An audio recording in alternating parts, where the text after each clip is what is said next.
Alrighty, tubers. We've got a Husqvarna with a Honda engine on here for you today. I put a vote out on YouTube. A lot of you guys want to see more small engine stuff. So let's give it to you. Let's give you some more small engine stuff. I picked this guy up. Oh, it's been probably three or 4 weeks ago. And it was told to me that the frame was bent. Not the frame, not the handlebars I'm messing with, which they are a little bent, but the actual frame itself. When I got it home, I started just looking at it a little bit and then just stowed it away. Found that the rear tires were adjusted differently. The actual deck height in the rear was just adjusted differently, and the frame is not bent. It's perfectly fine. So I'm not sure if that's what they meant. If they really don't know about lawnmowers and the adjustments and stuff. They also said that it was no longer bagging. It wouldn't put anything into the bag. And when I picked it up, the bag was absolutely chock-a-block full. So there's probably your second reason why it wasn't bagging anymore. I'm going to pull this out, try to bend it, give it a little bit more shape again. Because it's not pressing itself in, it's not keeping its a little bit more.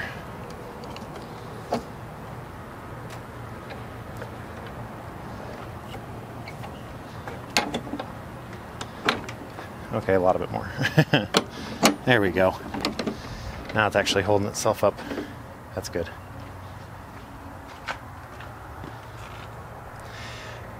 Now what we're going to be doing with this today is just giving it a look over, getting it running, getting it functional.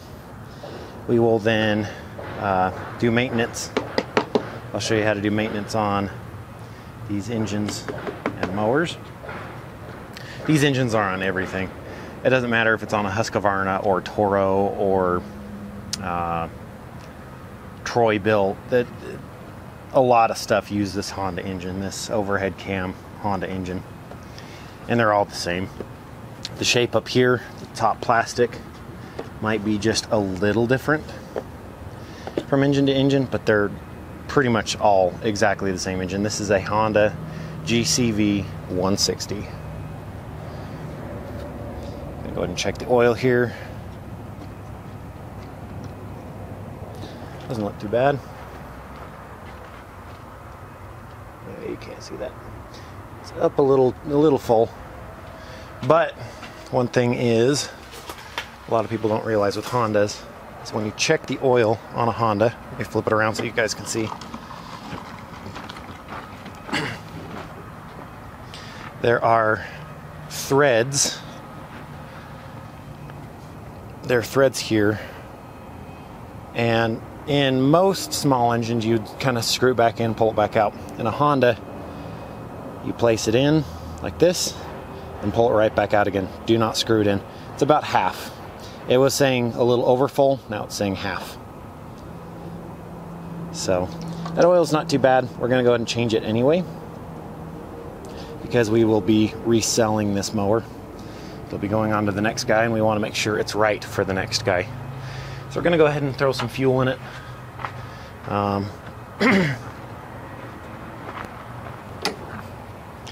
Sorry about my gruff voice this morning. I think allergies are getting to me or something.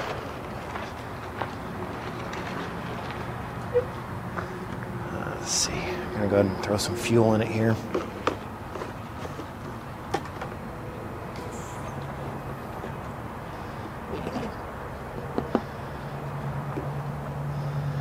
Fuel has been treated with B12 Chem Tool. It helps clean systems out. If your carburetor's dirty enough though to where it won't run, there's no amount of really anything that's going to fix that. You're going to need to pull your carburetor apart and clean it. But this has an auto choke. Systems work okay. They're not perfect by any means. I also noticed the fuel is shut off. So let's go ahead and get that fuel turned on. Wait a couple seconds. Check for any leaks. I'm not seeing anything. Let's go ahead and go for a start. When you pull this back, I can actually hear it click. Okay, let me see if I can capture that on microphone here. That's actually the shut-off switch deactivating, which is good. It's really easy to pull over, like these Hondas are. See if it starts. No start. All right. So what we're going to go ahead and do is grab some carburetor cleaner.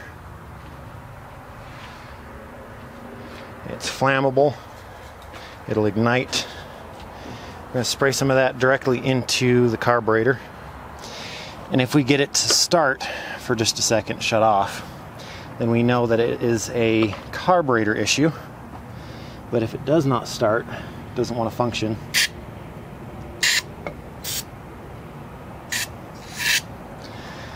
doesn't want to start off carb cleaner, then we know that it's an ignition issue or spark plug issue.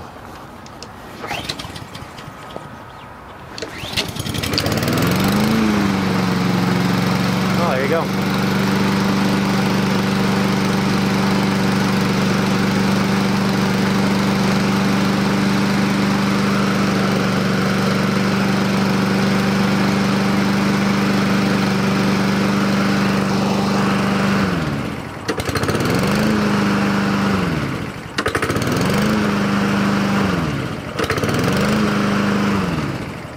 I don't think that carburetor was dirty. I think it just has been sitting a long time, and a little bit of carb cleaner was able to help it kick into gear here.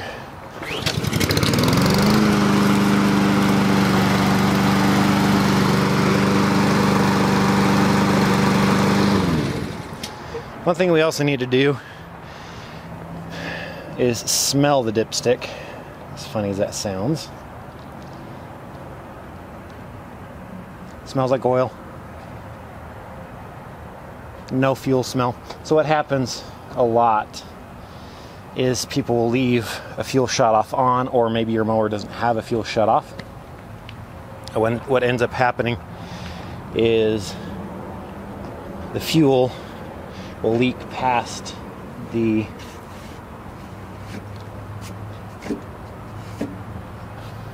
float and needle and seat in the carburetor, and what happens is it will actually flood up and into the combustion chamber, and from there it will leak past the piston rings and into the oil, diluting your oil, making the oil not usable and making it unsafe for it to run.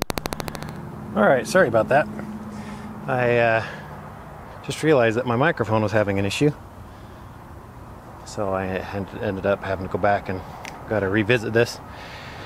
So, like I was talking about, if the fuel leaks past the needle and seat in the carburetor, then it will leak into the combustion chamber, and from the combustion chamber it'll go in past the piston rings and into where the oil is, and it will actually dilute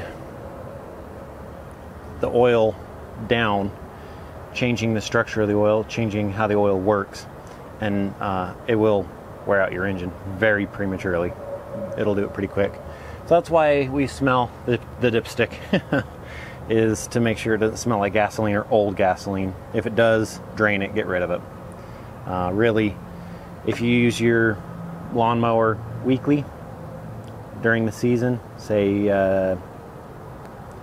5 or 6 month season, wherever you live, you should be able to run on one oil change, but you do need to be changing the oil regularly. So, what we're going to be looking at next, this is a maintenance item. A lot of people miss it, or they don't know about it. Your governor right here It's directly connected to your carburetor. It is your throttle. It's what keeps your speed. When you hit a big patch of grass, it goes full throttle, and then once it gets to the right RPM, it maintains an RPM.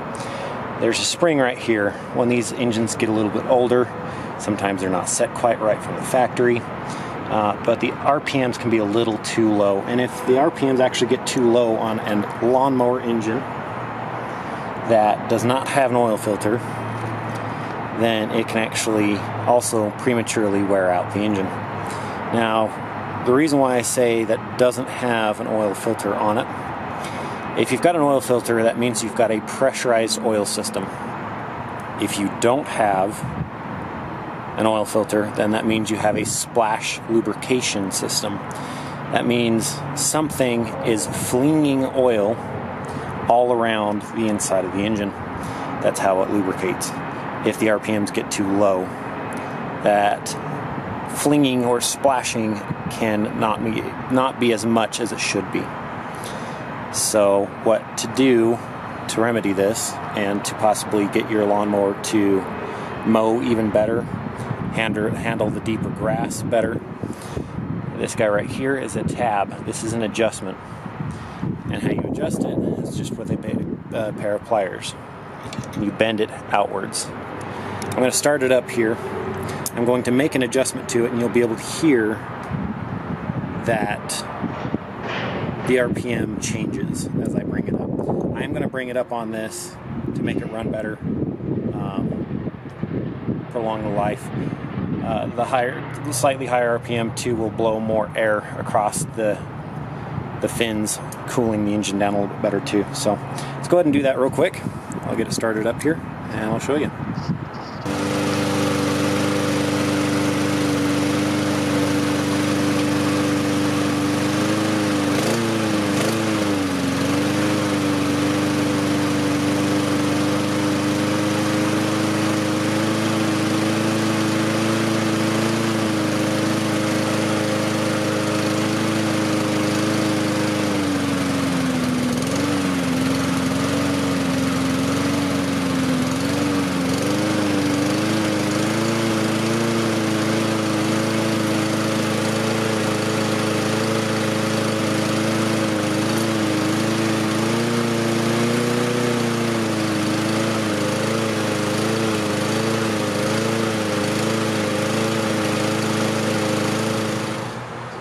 Alright, very next thing we're going to do is change the oil.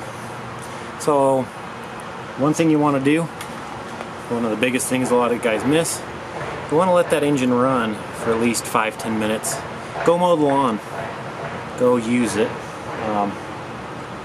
Really don't leave these unattended while they're running. You really should keep your hands on the handlebar. I'm saying that as a disclaimer.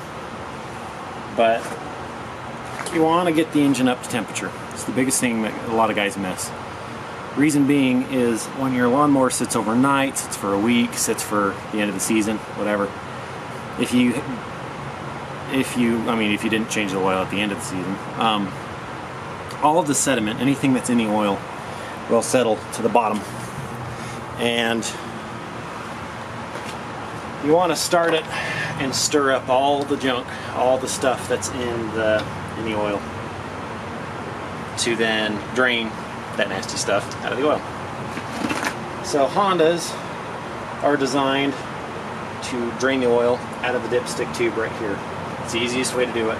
You can do this on a lot of other lawnmowers, as long as the air filter is on the opposite side of the dipstick. If it's on the same side of the dipstick, there's a possibility of tipping the engine over and oil making its way into the air filter and contaminating your air filter. But this guy, I don't even know if they have drains on the bottom of these engines anymore. Nope. There might be a little one right there. That doesn't look like an oil drain to me. That looks like a one that actually keeps the two halves of the case together. So this is how you drain it. Get your oil. I really need to put a bolt in there.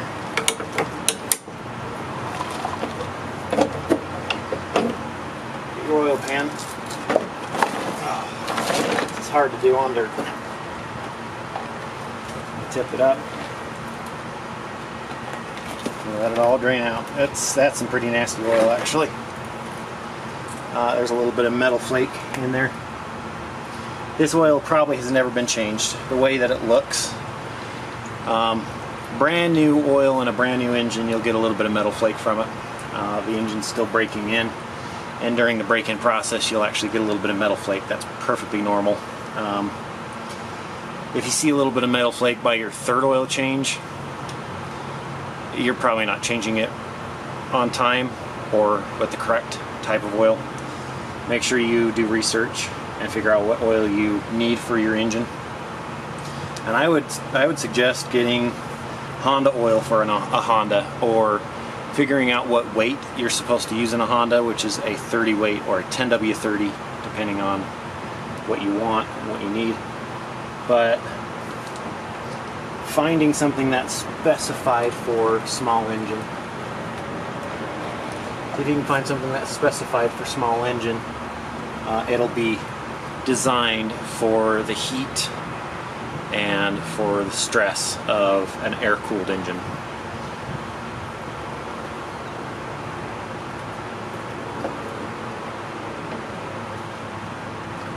Alright, I think that's it. I think that's everything.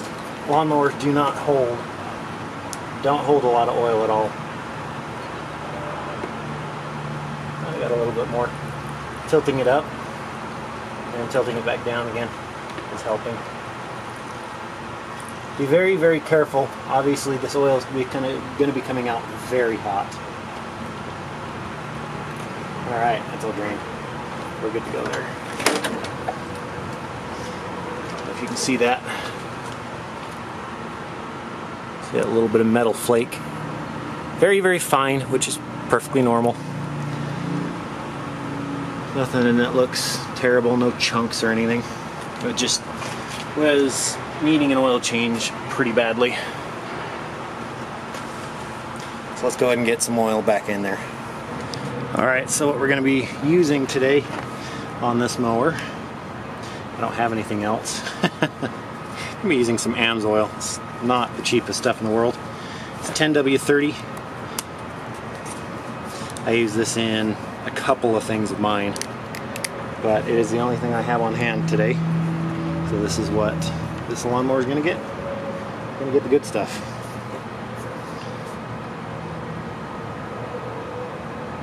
Gently, carefully pour it in without spilling anything. These lawnmowers, again, do not hold much oil, which is another reason why it's very important to change the oil on time.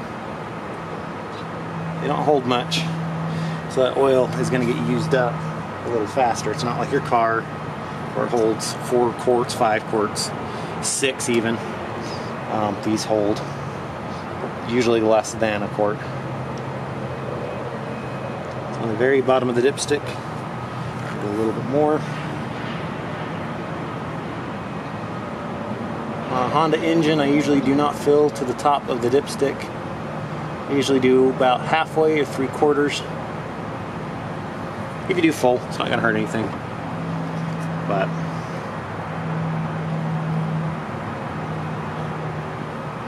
there we go. Doubtful you can see that, but it's right there. About 3/4, right where I want it.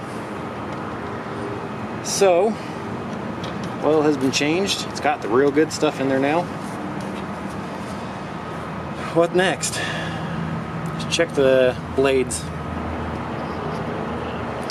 One thing we're actually going to do first, both for maintenance and for safety, before you flip a deck over, touch the blade at all, you want to unhook your spark plug. Push your spark plug cable out of the way. Something like that.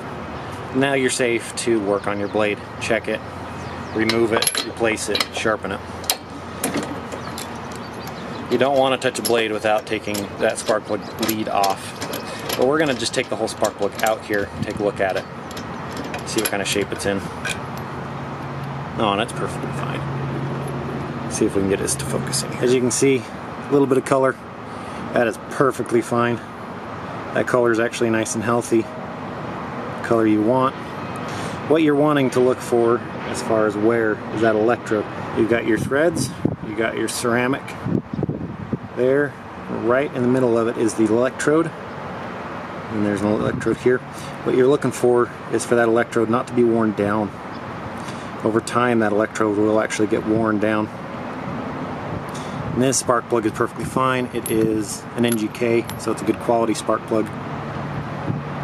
There's no reason to replace that spark plug. It is perfectly fine. So let's go ahead and put it back in.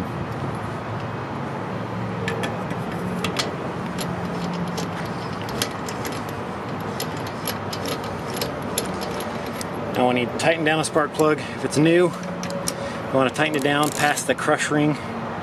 You keep tightening it until it stops, and then you snug. This one, you're going to tighten until it stops just like that. You can see the handle. And you're going to give it just a little extra oomph. And that's it. As tight as you need to go. So that spark plug taken care of. Let's go ahead and flip it over here and take a look at the blades. Alright. I'm going to go ahead and tilt up a little bit here. Just going to take a look at the blades. Again, we've got the spark plug unplugged. Just looking, there's a little bit of chipping here, but not bad. Blade's still nice and sharp all the way across. This is a mulching blade. The way you can tell is these guys right here. It helps with suction, but it also helps with mulching, which is good for this mower. This mower is designed to mulch and bag, and that's exactly the blade that it has on it. This side's got a little bit more on it, but honestly, overall, in very good shape. We can go ahead and sharpen it here a little bit, but it really does not need much. You sharpen it on this side. You do not sharpen on the grass side, the side that is face down, touching the grass. You sharpen the upper side towards the deck. That's the side that you sharpen. Again, same thing with that lifting. You want the grass to be lifted as it gets cut. So, yeah, I think we're going to take this off real quick. It's not going to take much sharpening at all. And then we'll get it back on here. Alright, that blade's been nicely sharpened now. Now, yes, I did just sharpen that off camera. I didn't show it. Reason being is I already have a video on how to sharpen a blade. I'm going to post it right here in a card. And there should be a little icon that stays here. You can watch that anytime during the video. Come back, watch the rest of the video. But yeah, that guy is all nice and sharpened now. One thing you can do too if you want to is knock off all the old grass. There's plenty of it. I'll post up another video on how to get this grass to stop sticking to the bottom of your deck. It's actually a really handy idea. I haven't used it in years, but it works really good. So, I think that's it, guys. Very, very simple. Lawnmowers are not hard to do. They're not hard to work on. Something I think just about any home gamer could do. So, I hope you guys enjoyed. I hope you guys learned something today. That air filter's perfectly clean. Nothing getting beyond the air filter, so it's sealing as well. But yeah, I think that's going to be it for us, guys. Like I was saying, hope you enjoyed. Hope you learned something. If you need to see how to clean one of these carburetors out, if your issue is the carburetor itself, I'm going to link up another card for that on how to clean it out. So that might be a part of another video. It may be its own video altogether. I might have to actually make a video on it in the future to update, but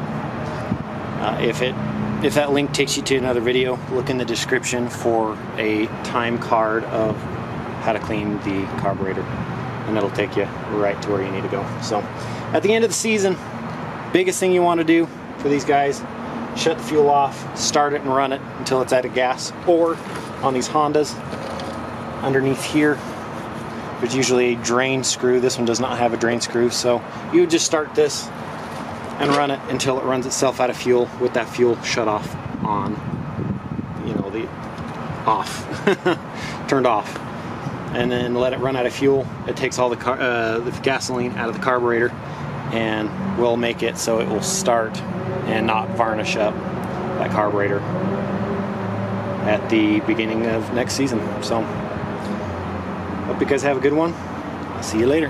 Bye.